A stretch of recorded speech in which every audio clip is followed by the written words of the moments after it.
how good is Genghis Khan really? That's the question that Rob and I are going to ask today.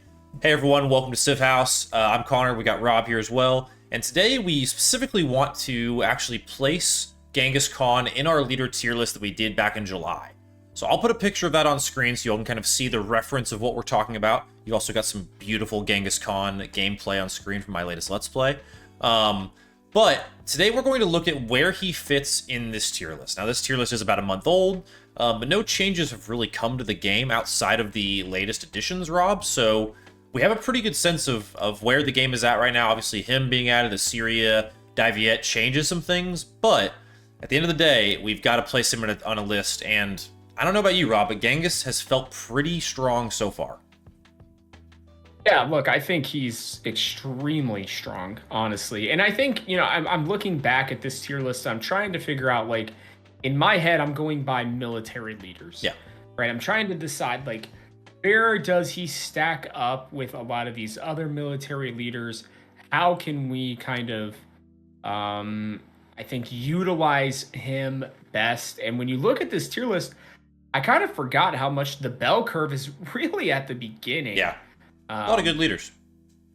Yeah, I should say the curve. There is no bell curve, Yeah. but the curve is at the beginning. Yeah. And I think that they've done, a better job maybe at balancing leaders than they have civs. I think at certain points. I think it's because there's so much less complexity, right? Like the Chosen of Tangri is that you get the combat strength +3, which is crazy. 4 cavalry units, the 5 when you are within your army commander's radius. The commanders have more movements when there are no units packed into them. And then you can obviously just go in and take other units, which is interesting because when I look at him, you're getting all of that combat strength, right? Your commanders are able to kind of move in and around the battlefield.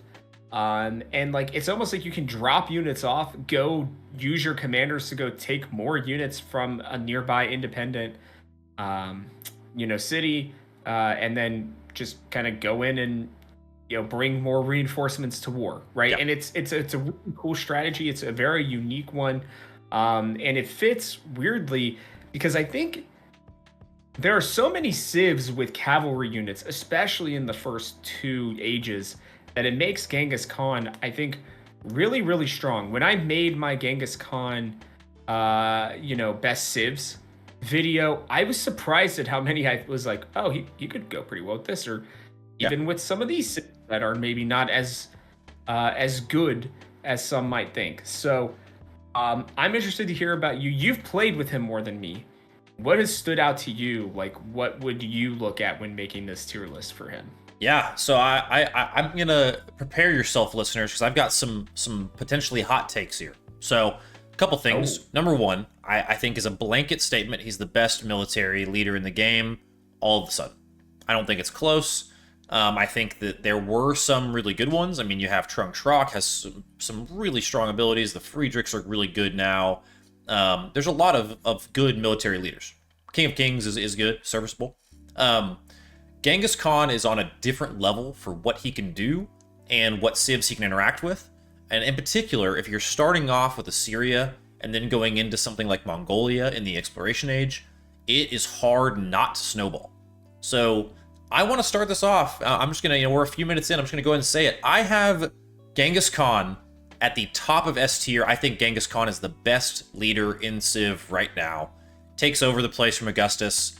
I don't think it's obviously because of his military prowess, like that's explicitly what it is. But I think Genghis has an incredibly high ceiling, a very high floor. I think it's bad. It's hard to do poorly with him. Now, that being said, this is a linear playstyle. You are playing one way. So there is, like, if we're factoring in adaptability points, he's lower. But the fact of the matter is, if you're playing Genghis Khan, you're not going to be trying to win a culture game. You're going to be winning a military game. It'd be like grading Trung Trock on her adaptability, right? Like we don't do that because that's how you play Trung Trock. So if we're factoring by that same kind of logic, I think Genghis Khan is the best leader in the game right now. And I'd be curious to hear what you think, Rob. I think he's the best military leader in the game right now. That being said, if you even look at our tier list, I don't necessarily think that military is the strongest way to play at the moment, which is a bummer for somebody like me. Um, that being said, I do think he's very strong, right? And I think that I was gonna put him in S tier. Um, I was gonna put him near somewhere around Ada. I still think that Ada. I just think her ability to go down multiple paths. Like you said, I think that can be very good. Like there is one very straight line, linear way to play him.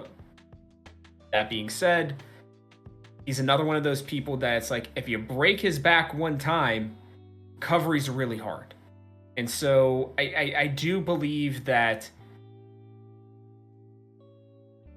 I do believe he's S tier. I don't know that I could put him at the very top. Even looking and reminding myself, making sure I'm not forgetting the way Augustus is played, like, you know, in terms of the exact stats and everything. I still think he's a little bit better, just because I think being able to do things within your empire is really important.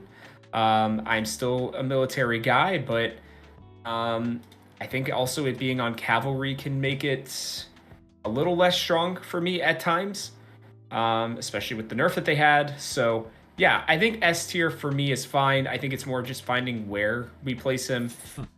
If you wanted to say around or behind even Tecumseh, I would agree with that. I just don't know that I'm ready to go above Augustus right now. Maybe I'm just a coward.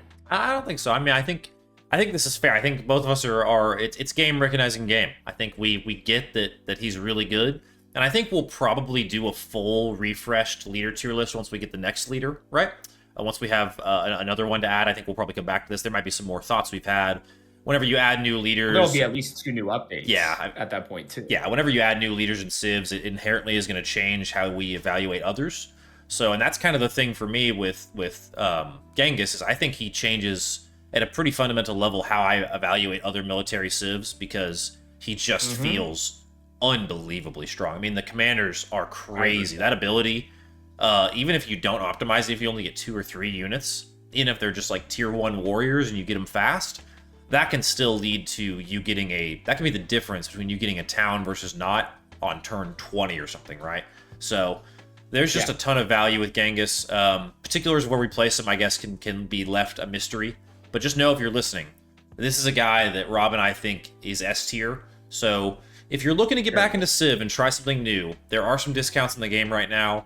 It might not be a bad time to get in if you've been looking for like a new playstyle to kind of rejuvenate some interest. Personally, I've been doing a Let's Play on the channel. I'm on episode 6 coming up. It has been the most fun I've had playing Civ in a pretty long time, and I don't usually gravitate towards military Civs. Like I usually am a much more defensive, like cultural science player, right? But there's something about this playstyle with Genghis where it's just it's not playing Civ, it's just playing a war simulator, because you're not focused on anything else, and it's really, really fun. So all in all, I think Genghis is at the very least very worth playing and worth considering to be the best leader in the game. I appreciate you coming over to the dark side of the military. Yeah, it took Genghis Khan. Hey, you know, and that's what he does. Yeah. Really and truly. I mean, that's what he did as well. Also, real quick shout out to members, Jacobiened. Don't want to forget that. Yep. Get that in the video real quick as well.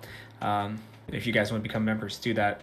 Then you can get more of these kinds of tier lists. But that's true. Yeah, I don't really have much else to add here, Connor. I think Genghis is really good. Everybody knows it, and it's just kind of the way you want to play him and adapt at least within the game itself as you're playing him. Yeah, definitely. But we'll be making a lot more content about this. I mean, I'll continue the Let's Play. We've got some other videos coming down the pipe, so be sure to stay tuned. We've got more Civ news coming very soon.